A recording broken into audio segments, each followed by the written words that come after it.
Good morning बच्चों, मैं अभिषेक मिश्र, PGT chemistry.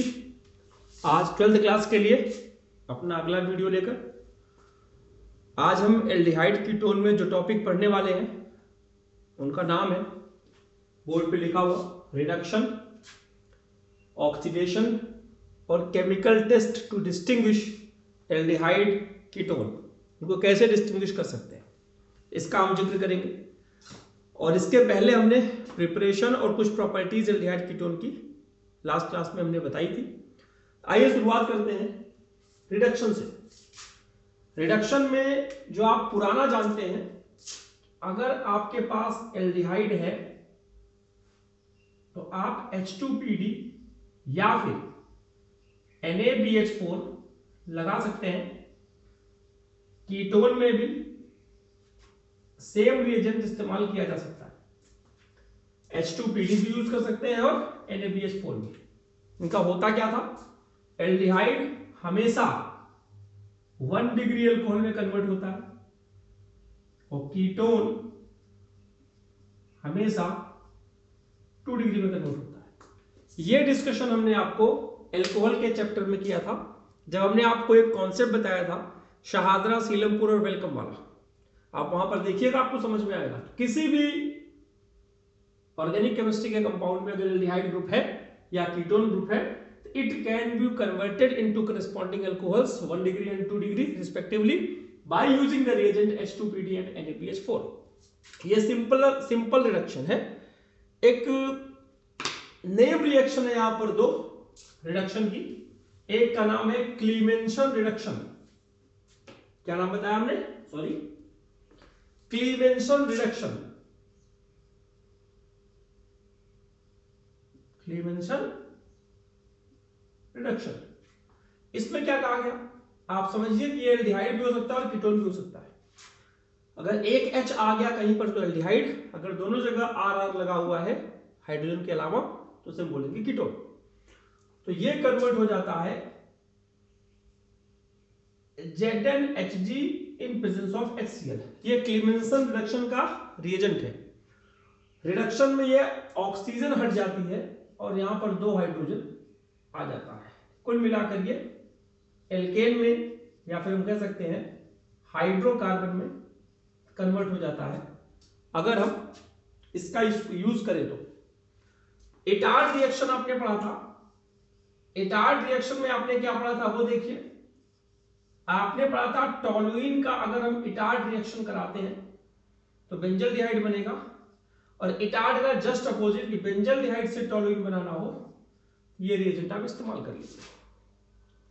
उम्मीद है बात समझ में आ रही होगी। जब हम किसी नॉलेज को किसी प्रीवियस नॉलेज से रिलेट करते हैं तो हमारा कॉन्फिडेंस बढ़ता है। इटार्ड में हमने टोलुइन से बेंजल्डिहाइड बनाया था, क्लीमेंसन में हमने बेंजल्डिहाइड से टोलुइन बना दिया। तो ये आपके समझने की बात है। नेक्स्ट एक और रिडक्शन है जिसका नाम है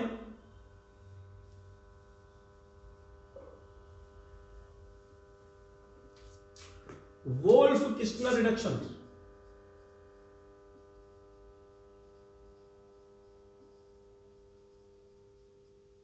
इसमें क्या कहा गया, सेम प्रोसेस, इसकी हाइड्रोजन से रिएक्शन कराई गई। याद करिएगा, हाइड्रोजन से रिएक्शन, नाइट्रोजन का कोई कंपाउंड जब एल्डिहाइड कीटोन से रिएक्शन करता है तो H2O निकल जाता है। ये हमने लास्ट वीडियो में न्यूक्लियोफिलिक एडिशन रिएक्शन में पढ़ाया था। यहां बनेगा N और NH2। This is called hydrazone. क्या बोलेंगे? हाइड्राजोन। और इसकी अगर हम रिएक्शन कराते हैं KOH in presence of ethylene glycol, तो ये कन्वर्ट हो जाता है आपका CH2 प्लस एक नाइट्रोजन गैस निकल जाती है। तो ये आपको समझने वाली बात है। इस रिएक्शन में भी एल्डिहाइड कीटोन का डायरेक्ट कन्वर्जन हाइड्रोकार्बन में हो रहा है, यानी Wolff Kishner reduction and Clemmensen reduction both have same target, same conversion, but reaction का जो रिएजेंट है वो अलग है। हमें अपने एक घर से स्टेशन जाना हो तो रिएजेंट अलग अलग हो सकते हैं। पैदल जा सकते हैं, साइकिल से जा सकते हैं, रिक्शे से जा सकते हैं, बाइक से जा सकते हैं। There are number of ways to reach the particular destination. तो यहां भी सेम प्रोसेस है कि दोनों रिएक्शन का डेस्टिनेशन और ओरिजिन सेम है, बट मीडियम अलग अलग है कि कोई किसी रिएजेंट से वो काम करता है और कोई किसी रिएजेंट से। तो रिडक्शन की बात यहां पर कंप्लीट हो जाती है। रिडक्शन के बाद हम देखते हैं ऑक्सीडेशन। ऑक्सीडेशन में हम आपको बताएं एल्डिहाइड या कीटोन का जब हम ऑक्सीडेशन करते हैं ऑक्सीडाइजिंग एजेंट की प्रेजेंस में, तो ये आपका कार्बोक्सिलिक एसिड में पूरा कन्वर्ट हो जाता है। अब यहां पर ये बीच में रह गया तो 2 कार्बोक्सिलिक एसिड बनाएगा, ये आपको समझना पड़ेगा। कीटोन का जब ऑक्सीडेशन होगा तो C डबल बॉन्ड O के लेफ्ट वाले R और राइट वाले R दोनों R के कार्बोक्सिलिक एसिड करस्पॉन्डिंग बन जाएंगे। आपको ये समझना पड़ेगा, इसमें 5 कार्बन अगर है तो एक में 3 और एक में 2 आएगा। इस पर आप ध्यान रखिएगा। और इसी से रिलेटेड अगला टॉपिक हमारा केमिकल टेस्ट टू डिस्टिंग्विश वाला है, जहां पर कुछ रिएजेंट बताएंगे, वहां भी एल्डिहाइड कीटोन का ऑक्सीडेशन होगा और कोई रिएजेंट है जो रिड्यूस होगा, उसका जिक्र हम करने वाले हैं। देखिए पहला है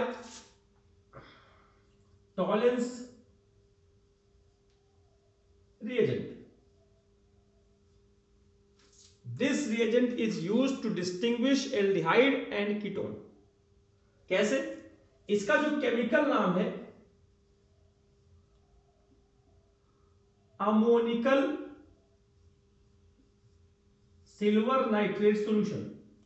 ammoniacal silver nitrate solution. Coordination compound में इसका नाम लिखेंगे डाईएमीन सिल्वर नाइट्रेट। इसमें क्या कहा गया कि जब ये एल्डिहाइड से रिएक्शन करता है, टॉलेंट रीजन को हम टीआर लिख के छोड़ दे रहे हैं, तो ये खुद ऑक्सीडाइज हो जाता है कार्बोक्सिलिक एसिड में। और ये टॉलेंट रिएजेंट है, ये वाला कंपाउंड है जिसको हम नॉर्मली यहां यही लिखते हैं AgNH3, आयनिक इक्वेशन होती है ये प्लस। तो इसमें Ag अलग से रिड्यूस हो जाता है, Ag का रिडक्शन हुआ, NH3 अपना अलग निकल जाता है। इस तरीके से हम इसका रिडक्शन देख सकते हैं। अब यहां पर 3OH की भी वैल्यू आती है, एल्कलाइन मीडियम में रिएक्शन होती है, ध्यान रखिएगा। तो यहां पर एक ऑक्सीजन इसके पास जाएगी और जो 2 ऑक्सीजन बचेगी उसका 2H2O निकल जाएगा। यही काम अगर हम कीटोन के साथ कराएं, COR टॉलेंट रिएजेंट यहां लगाएं, तो आता है नो रिएक्शन। मतलब aldehyde reduces Tollens reagent but ketone not. तो अगर 2 कंपाउंड आपका दिया है, उसकी रिएक्शन अगर हम टॉलेंट रिएजेंट से कराते हैं, अगर रिएक्शन हो गई तो एल्डिहाइड, नहीं हुआ तो कीटोन। अगर हम इसी को क्लियर करना चाहें, मान लीजिए आपको यहां दिया हुआ है CH3CHO फॉर एग्जांपल, और यहां दिया हुआ है CH3CO CH3। इथेनॉल और प्रोपेनॉल में डिस्टिंग्विश कैसे होगा? यहां पर कुछ नहीं करेंगे, इथेनॉल की रिएक्शन R की जगह यहां CH3 लगा दिया और कीटोन में लिख देंगे नो रिएक्शन। तो किसी भी तरह का एल्डिहाइड अगर हम यहां लगाते हैं, हम यहां बेंजीन नहीं लगा सकते हैं, यहां बेंजीन नहीं आ जाएगा, ये कोई बड़ी बात नहीं है, कीटोन वाले में रिएक्शन नहीं होगी। तो ये सिंपल सा टॉलेंस रिएजेंट का। अब हम बात करते हैं अगला जो रिएजेंट हमारा है फेलिंग सॉल्यूशन। फेलिंग सॉल्यूशन में क्या बोला गया भाई, ये कैसे डिस्टिंग्विश करेगा? आपकी मर्जी, आप किसी का यूज करके डिस्टिंग्विश कर लीजिए, या आपके प्रेजेंस ऑफ माइंड पर डिपेंड करता है कि कौन सा रिएजेंट आपको पसंद है। फेलिंग सॉल्यूशन एक्चुअली 2 तरह का होता है, Fehling solution A, Fehling solution B। ये जो A होता है कॉपर सल्फेट होता है जिसका कलर ब्लू होता है, और इसी के चक्कर में पूरा सॉल्यूशन ही ब्लू होता है, और इसमें बोलते हैं सोडियम या फिर पोटेशियम टार्टरेट। एनसीईआरटी में लिखा हुआ है सोडियम और potassium salt of tartaric acid. तो इन दोनों का जब हम कॉम्बिनेशन करते हैं तो जो हमारा कंक्लूजन आता है वो आता है copper hydroxide. This one is the Fehling solution. इन दोनों को मिक्सचर से ये बनता है और यही असली में रिएक्शन करता है। इसका क्या कमाल है, ये CHO के साथ रिएक्शन करेगा। अब यहां पर रिएक्शन में 2+ आयनिक इक्वेशन, ध्यान रखिएगा टॉलेंस में हमने 3OH लिया था और 2OH इसमें और ऐड कर देंगे तो 5OH माइनस हो जाएगा। प्लीज कोई सेंस नहीं है, हम सिर्फ आपको याद करने के लिए बता रहे हैं कि यहाँ 2OH पहले से है और हमने पहले क्या यूज किया था 3OH। 3 + 2 5, रिएक्शन याद करने में आसानी होगी। ये हो गया आपका ऑक्सीडाइज, फिर आपका Cu2O और बन गया आपका H2O। चेक कर लीजिए जितना बनना हो, क्योंकि एक ऑक्सीजन यहां पर आ जाएगी तो यहां पर 4 ऑक्सीजन बची, तो एक यहां चली गई, फिर 3 बची, 3H2O। अब इसी की रिएक्शन अगर हम एलिफैटिक एल्डिहाइड से भी करें, याद रखिएगा तो एलिफैटिक एल्डिहाइड भी रिएक्शन नहीं करता और कीटोन की भी रिएक्शन अगर हम कराते हैं तो कीटोन भी रिएक्शन नहीं करेगा। इसका क्या मतलब हुआ कि एल्डिहाइड कीटोन का रिएक्शन जैसे हमने पिछले में किया था टॉलेंस में, यहां भी कर सकते हैं। लेकिन इसका एक और एडवांटेज है कि अगर आपको ये कह दे कि हमें बेंजल्डिहाइड और एसिटल्डिहाइड में डिस्टिंग्विश करना है तो कैसे करेंगे, हम कहेंगे ये फेलिंग सॉल्यूशन वाला टेस्ट नहीं देगा और ये दे देगा। इस तरीके से हम फेलिंग सॉल्यूशन का भी टेस्ट कर सकते हैं।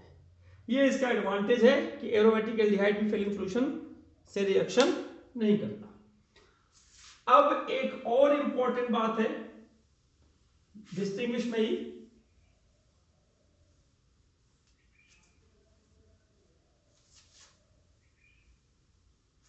नाम है इसका आयोडोफॉर्म टेस्ट।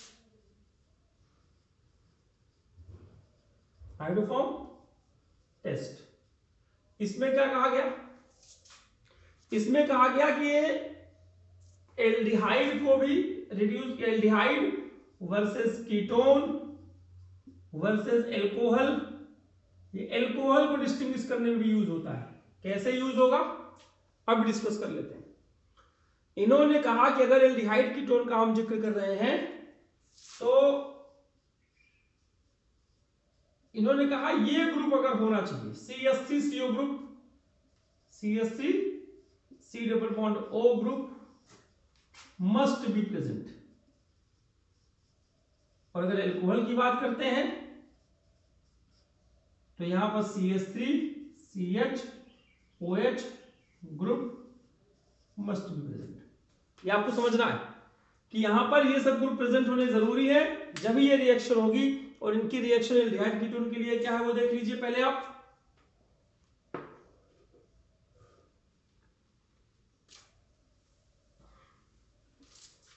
अगर इसकी रिएक्शन एल्डिहाइड कीटोन के लिए हम करते हैं R C double bond O CH3, बस ये ग्रुप प्रेजेंट होना चाहिए, ध्यान रखिएगा। CH आयोडोफॉर्म प्लस NaOH, इसकी रिएक्शन होती है या KOH से रिएक्शन कराते हैं तो यहां पर इसका ऑक्सीडेशन हो जाता है COONA प्लस CH3, यहां पर आयोडोफॉर्म निकल जाता है। यहां हमने गड़बड़ी कर दी, इसका रिएजेंट है NaOH प्लस I2, या फिर इसी को कहीं कहीं NaOI भी लिखा जाता है। अगर ये ग्रुप प्रेजेंट है एल्डिहाइड कीटोन में ये रिएक्शन होगी, यहां H भी लिख सकते हैं, CH3 भी लिख सकते हैं, ध्यान रखिएगा। और अगर एल्कोहल की हम बात करते हैं तो इन्होंने कहा ये ग्रुप प्रेजेंट होना चाहिए। अगर ये प्रेजेंट है तो इस रिएजेंट के लगने से प्रोडक्ट दोनों का सेम है, कोई डिफरेंस नहीं है, CH3 आयोडोफॉर्म यहां भी बन गया।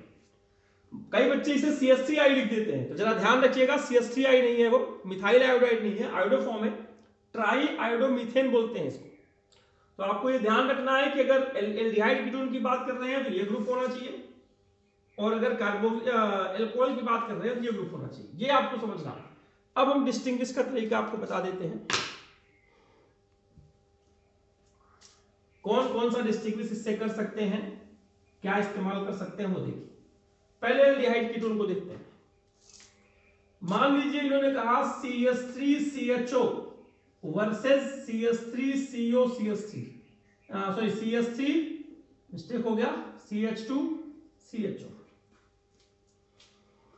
पहला डिस्टिंग्विश हमारा है, कैसे करेंगे इसमें से पता करना है कौन आयोडोफॉर्म टेस्ट देगा कौन नहीं देगा।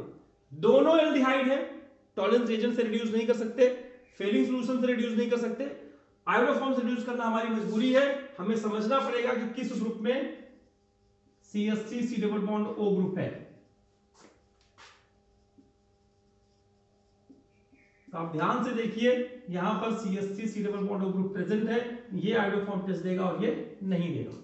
रिएक्शन क्या करेंगे, यहां CH3 लगा देंगे, यहां CH3 लगा देंगे, जो देगा, जो नहीं देगा उसके आगे लिख देंगे नो रिएक्शन। अगला देखिए, तो आपको यही फाइंड आउट करना है कि ग्रुप उसमें है कि नहीं है। दूसरा है CH3 CH2 CO CH2 CH3 versus CH3 CH2 CH2 CO CH3, यानी पेंटेन 3 ओन और पेंटेन 2 ओन। तो आप समझिएगा पेंटेन 2 ओन में ये ग्रुप कॉर्नर पे है, ये आयोडोफॉर्म टेस्ट देगा और ये वाला ग्रुप नहीं देगा। ये आपको समझना है। और रिएक्शन के लिए कुछ नहीं करना, यहां R की जगह वो ग्रुप लगा देना। COCH3 को छोड़ दीजिए, COCH3 को छोड़ दीजिए, R का मतलब ये, यहां पे R की जगह ये लिख दीजिए CH3 CH2 CH2। इसके बाद अगर हम बात करें CH3 CH2 CHO, propanal versus propanone. इसको आप देखिए, एल्डिहाइड और वर्सेस कीटोन है, तो टॉलरेंस रीजन से भी कर सकते हैं, फेलिंग सॉल्यूशन से भी कर सकते हैं, और आयोडोफॉर्म से भी टेस्ट कर सकते हैं कि ये वाला ग्रुप है तो आयोडोफॉर्म टेस्ट होगा, इसमें आयोडोफॉर्म टेस्ट नहीं होगा, ऊपर देख चुके हैं आप। तो हमें समझना है, और जहां तक मेरा अपना एक्सपीरियंस है कि हाउ टू डिस्टिंग्विश के 2 क्वेश्चन बोर्ड में अभी तक आते थे, और उसमें से एक क्वेश्चन का आंसर तो आयोडोफॉर्म टेस्ट होता ही था, दूसरे की भी गारंटी होती थी, लेकिन थोड़ा सा उसमें डाउट होता है, लेकिन 80% ऐसा होता है कि एक आयोडोफॉर्म टेस्ट रहता ही रहता है 2 नंबर के क्वेश्चन में। तो इसकी प्रैक्टिस आप जरूर कीजिए, रिएक्शन इसकी हेल्प से लिखिए कि एक रिएक्शन देगा और एक रिएक्शन नहीं देगा, आपका काम आइडेंटिफाई करके रिएक्शन लिख देना, ठीक है। अब हम बात करते हैं आयोडोफॉर्म टेस्ट के बाद, अगर यही अल्कोहल होता, चलो अल्कोहल की बात कर लेते हैं, CH3 CH2 OH versus CH3 CH2 CH2 OH। यहां पर देखिए OH, ये इसको ओपन करेंगे तो ऐसे लिखेंगे CH3 CH2 OH, इसको ऐसे लिख सकते हैं हम CH OH और H। देखिए ये ग्रुप यहां पर CH3 CH OH ये ग्रुप प्रेजेंट है, जो मैंने अभी बोला था। तो ये रिएक्शन आयोडोफॉर्म टेस्ट में होगी और ये रिएक्शन नहीं होगी। इसी तरह से हम बात करें CH3 CH2 CH2 OH versus CH3 CH OH CH3, ये आयोडोफॉर्म टेस्ट देगा, ये नहीं देगा। इस तरीके से आप केमिकल टेस्ट आसानी से डिस्टिंग्विश कर सकते हैं। इतना ही डिस्टिंग्विश में आपके उसमें था अभी तक एल्डिहाइड कीटोन में, और एक इससे अलग है जो आगे कार्बोक्सिलिक एसिड में दोबारा आएगा, लेकिन मैं चाहता हूं उसका डिस्कशन कर लूं। कभी कभी डिस्टिंग्विश आता है, जहां तक मुझे याद आ रहा है कि एनसीईआरटी की एक्सरसाइज में 15-16 क्वेश्चन डिस्टिंग्विश वाला है, वहां पर ये सारी बातें हैं। वो कहता है कि फिनॉल वर्सेस कार्बोक्सिलिक एसिड, तो कैसे हम करेंगे। फिनॉल की रिएक्शन FeCl3 से कराइए, इसका H और इसका Cl निकल जाएगा, इसका केवल फिनॉक्साइड आयन बचेगा, फिनॉक्साइड आयन की वैलेंसी 1 हो जाएगी और Fe की वैलेंसी 3 होती है। तो यहां पे इसी तरीके से FeCl3 की रिएक्शन यहां भी कराएंगे, तो बेंजोएट आयन बचेगा, बेंजोएट आयन में इसकी वैलेंसी 1 है, Fe की वैलेंसी 3 है। बस ध्यान ये रखना है, ये वॉयलेट कलर है और ये आपका रेड कलर।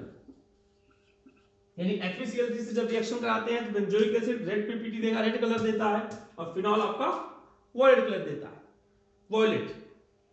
इस तरह से एक जो डिस्टिंग्विश आपको और करने को मिल सकते हैं। इसका एक और डिस्टिंग्विश हम कर सकते हैं एक तरीके से कि अगर इसकी रिएक्शन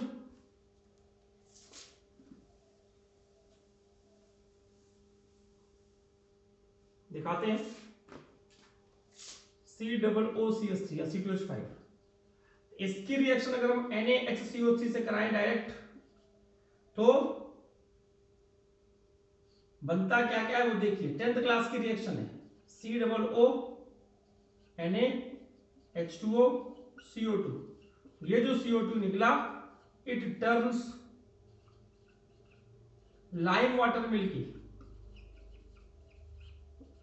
ये जो CO2 निकला वो लाइम वाटर को क्या कर देता है, मिल्की कर देता है। रिएक्शन आपने बचपन में पढ़ी हुई है, CaOH का twice plus CO2 it gives CaCO3 plus H2O. This CaCO3 is milky, but in this case if we repeat the reagent, यहाँ पर ऐसी कोई रिएक्शन नहीं मिल रही। हालांकि इसके अलावा भी आप अपने हिसाब से कन्वर्जन ढूंढ सकते हैं। जब आप ऑर्गेनिक केमिस्ट्री को अच्छे से समझ लेंगे तो दो कंपाउंड में डिस्टिंग्विश करने की रिएक्शन आपको अपने आप समझ में आ जाएगी। तो आज हम इतना ही बताना चाहते हैं ताकि आप इन सब क्वेश्चनों को आप करके रखिए कि रिडक्शन क्या होता है, ऑक्सीडेशन क्या होता है, कैसे डिस्टिंग्विश करते हैं। इससे रिलेटेड जो क्वेश्चन होंगे हम आपको व्हाट्सअप कर देंगे, एनसीईआरटी देखकर आप फाइंड आउट कर सकते हैं।